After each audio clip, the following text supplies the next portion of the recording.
So the cool thing about emission absorption spectra, they're like fingerprints. Emission absorption spectra of elements are unique, just like a person's fingerprints. So if you compare the spectra of hydrogen, helium, and sodium, you'll notice that they are quite unique and quite different. So just like with a fingerprint, we can use the emission spectra to identify an element.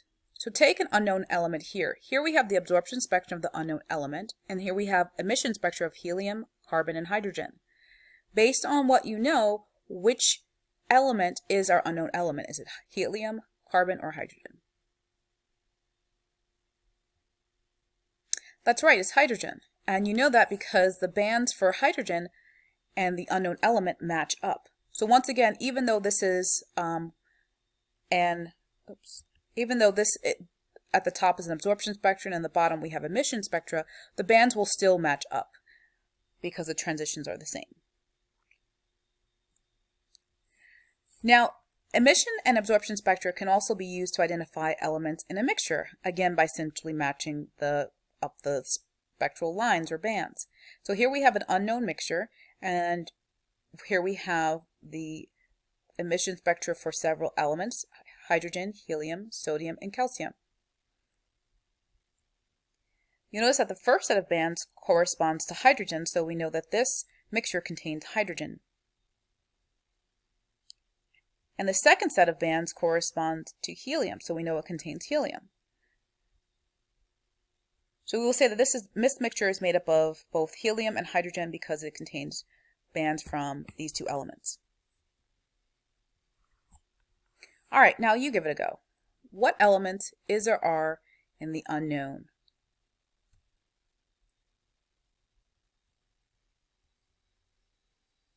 So we can see bands that correspond to element X,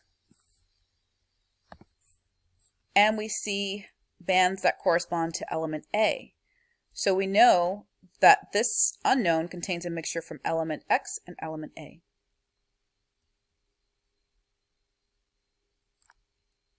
All right, let's recap. So to jump to a higher energy level, an electron needs to absorb energy, and that generates the absorption spectrum. But when dropping to a lower energy level, the electron releases or emits energy, and that generates an emission spectrum.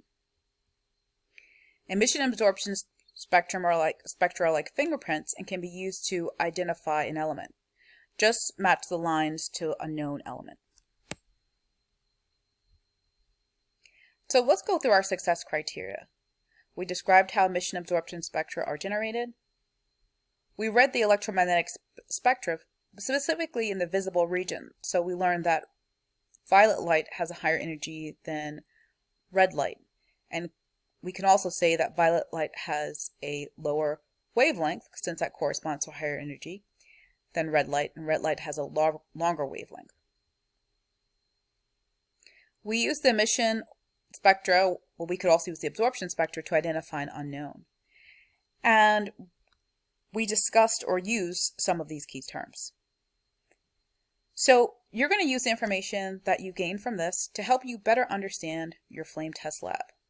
I hope you found this video helpful. Have a quality day.